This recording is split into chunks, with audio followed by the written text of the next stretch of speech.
In Episode 9, I revealed that renowned Satanist Aleister Crowley joined a secret society called Ordo Templi Orientis and created a system of sex magic ritualism designed to help practitioners to open themselves up to communion with demons. Part of the ritual system includes the worship of a being known as Baphomet.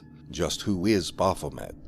He is none other than the primary rival to the Hebrew god Yahweh, also called Jehovah in the Old Testament of the Holy Bible. This rival's name was Baal. However, Baal was interpreted differently throughout the cultures of the ancient Near East. You may be more familiar with the name used by the Ammonites of the land of Canaan. They called him Molech, and he was the fire god to whom many sacrificed their own children. The earliest human civilization recognized by most scholars were the Sumerians. One of their prominent gods was Inanna, a mother fertility goddess. The next great civilization were the Mesopotamians, who transformed the Sumerian Inanna into their own fertility goddess known as Ishtar. It is from the cult of Ishtar that our modern Easter comes. Remember, the symbolism of a rabbit is used at Easter because the rabbit is known for its rapid reproduction, and the egg is also a fertility symbol. Many Christians today are unaware that elements of their Easter celebration is actually a modern form of ancient Ishtar worship. Over time, Ishtar came to be known by other names, depending on the culture. The Sidonians called her Ashtarte, and others called her Ashtaroth.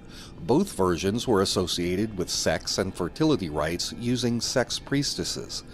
Throughout the ancient Near East, this goddess worship spread into more patriarchal societies, where the goddess was reimagined as masculine.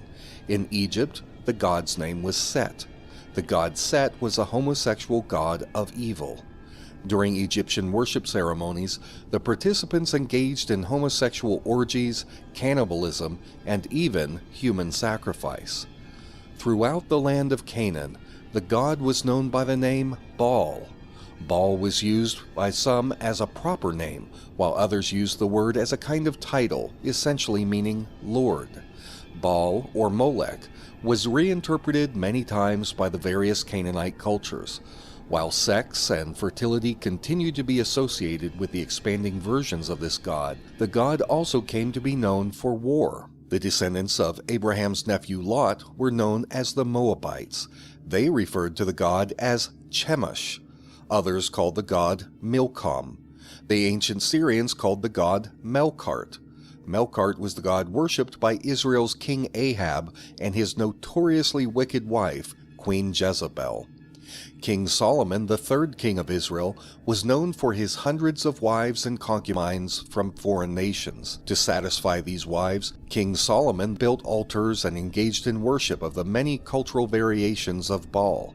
This sin was contrary to Yahweh's commandment to have no other gods before him, and led Yahweh to withdraw his protection over Israel, leading to a civil war that split the nation in half. Later, during the time of Elijah the prophet, Baal or Molech worship had become common in Israel. It was the priests of this god that Elijah challenged on Mount Carmel. As the story goes, Elijah stood against the hundreds of priests who had tried to bring down fire from heaven to consume a sacrifice to Baal. When they failed to do so, Elijah called upon Yahweh, who succeeded in burning up the sacrifice, leading the Israelites to reject the prophets of Baal and kill them. But the worship of this god was not so easily extinguished. The attributes of Molech were later used by the Greeks when they created the goddess Athena, and yet later, the Romans reinterpreted Athena as the goddess Minerva. Molech, Baal, Beelzebub, Baphomet. These gods are actually one god,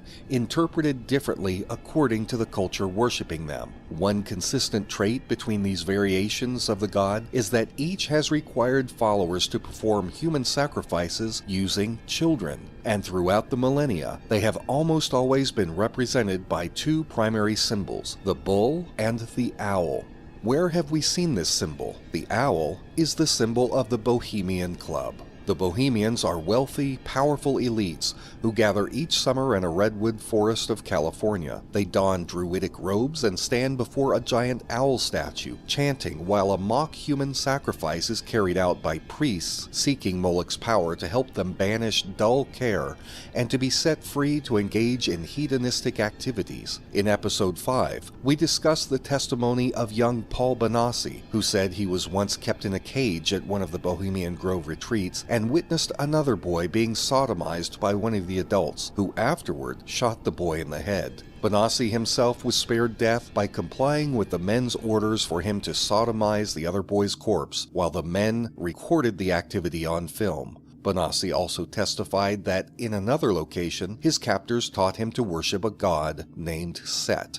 It is crucial to understand the worship of Baphomet to be able to understand the use of innocent children who are trafficked for the purpose of these sex magic rituals. As a viewer, you don't need to believe that Baphomet is real. You don't even need to believe that God is real. What your beliefs are is irrelevant. What matters is what the cult members believe, and they completely believe that unseen demons and gods are real, and that those entities can be appeased through activities performed in sex magic rituals. Crowley's Thelema religion teaches that God's law of chastity must be strenuously violated. The ritual book used by Ordo Templi Orientis states this: Dearly beloved, epops of the Illuminati, in the establishment of that tyranny and superstition which is called Christianity, much truth was stolen by the Black Lodge and perverted to its vile uses. And most noxious in its corruption is that castration of man called chastity, the atrophy of those noblest parts of the body which are the proper organs of redemption. The ritual book goes on to quote numerous biblical scriptures about sexual purity and mocks them. Lower-level practices include exhausting the person through multiple partners, then allowing the person to begin to drift to sleep, only to awaken him and repeat the activities, until the candidate, quote, will enter a sleep of utter exhaustion resembling a coma, until the person is in a state that is neither awake nor asleep, and they are able to commune with their God. But the sexual practices of the Order of the Oriental Templars goes far beyond mere sexual perversion. It includes acts of child sacrifice and consumption of human blood and flesh. And this point takes us back to FBI Chief Ted Gunderson. I said in a previous episode that Gunderson uncovered a satanic child sex trafficking ring that was killing many of the children in ritual sacrifices. What I did not mention, however, is that Gunderson identified Ordo Templi Orientis as being the secret society that was carrying out the ritual killings. I have an old newspaper article that states that Gunderson was investigating Crowley's teaching about using sex magic to summon demons to do one's bidding through the ritual sacrifice of children, preferably with intelligent young boys. Gunderson believed that up to 50,000 missing children had been killed in such satanic rituals. We should pause for a moment to consider the question of just what constitutes a Satanist. There are many ideas and interpretations on what qualifies a person as a Satanist or a satanic ritual. Many people assume that all Satanists worship the figure from the Bible, who is often imagined as a man with horns and a pointy tail, holding a pitchfork in a pit in hell full of fire and brimstone. But we need not think of Satan in those terms, because very few Satanists think of Satan in those terms. In fact, most Satanists don't claim to worship a figure named Satan. They worship a pantheon of invisible spirits, demons, or gods. But whether they call the gods they worship by the name of Baal, Molech, Set, Minerva, or Baphomet, the characteristics and the attributes of the various gods demonstrate that they are each worshiping the same deity, despite which variation is being worshipped, and regardless of whether the deity was worshipped in the ancient past or in the present day, the figure always demands the same thing: sin. Sin is an act that is in direct contradiction to the commandments of the one true God. God commands people to love children. Molech commands people to kill children. God commands people to be sexually pure. Baphomet commands people to engage in sexual depravity. It is widely accepted among the world's major religions that there is a being that stands in constant opposition to the will of God, and that being is known as Satan or the devil. Therefore, it is reasonable to draw comparisons between the opposition of Satan to God and the opposition of Baphomet, Baal, and Molech to God, and to conclude that Baphomet, Baal, and Molech are all representations of Satan. So even if a member of the Ordo Templi Orientis is trying to appease an extra-dimensional being called Baphomet, he is in reality trying to appease Satan. This is why we may legitimately claim that the ritualism of Ordo Templi Orientis is actually Satanism or devil worship. And if you're still not convinced that these hedonistic practitioners of child sex abuse are not devil worshippers, and that this is all simply a case of satanic panic, then consider this information from an Ordo Templi Orientis ritual. The progression of the ritual is very similar in form to standard Masonic ceremonies. First, the candidate for the higher degree swears to defend the order with their last drop of blood and with the last penny of their purse. The candidate then seals their oath by having a cross cut into their right arm with a stiletto, and then dips their thumb into the blood to seal their oath. After this swearing in, the candidate is then taken to another room to offer up their blood. After secret signs, handshakes, and passwords are given, they address their God. This is what the ritual book says, quote, "Behold our God Baphomet, the unutterable one, the bearer of the Holy Grail." And then the candidate, while kneeling, is made to partake of the, quote, mystic feast of the Sabbath. This feast includes a cup of blood mixed with laudanum, which is a combination of alcohol and opium, which is to prepare the candidate for the sexual orgy he is about to participate in.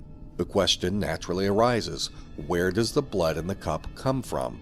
For that answer, I had to consult another chapter in the ritual manual. Just like in the ancient worship of Baal, during the orgies, some of the virgin priestesses become pregnant, which is one of the goals of the orgy. Let me read directly from the manual, quote, "If, by the favor and indwelling of the Holy Ghost, the priestess does conceive and bring forth, then the child is baptized by its father, the priest, for purification by water and for the consecration by fire. The child is roasted and divided among the worshippers for use as a sacrament, as a talisman, and as a medicine against all diseases. This is also said of the knights of our own holy order of the temple, that the offspring of any one of them by a virgin was roasted, and an unguent made of its fat, wherewith to anoint the Magian and ineffable figure of Baphomet."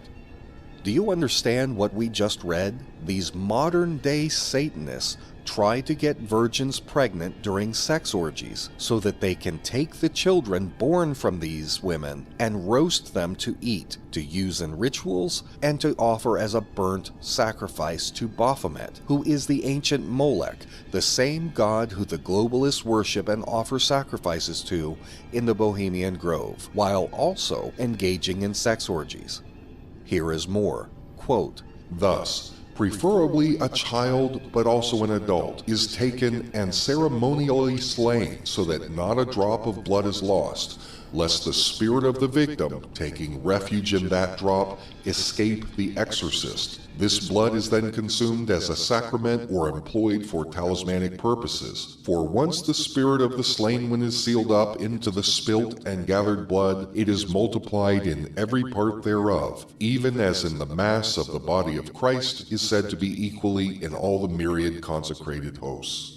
As there is a great amount of material in this ritual book which I possess, a deeper look into the symbolism and methodology of the rituals must be made. Join me in the next episode as I share with you extensive detail from the rituals of Ordo Templi Orientis and explain how children are abused and sacrificed to Baphomet in exchange for an increase of power to the practitioner. These are horrid topics. This is not a subject matter that I take any personal delight in discussing, but the horrible truth is that right now, this very day, there are innocent children in the United States of America who will be raped and murdered by powerful people who infest the chambers of power both in and out of our government. Until this evil practice is eradicated, unfortunately, we have no choice but to continue trying to bring this satanic activity out of darkness and into the light.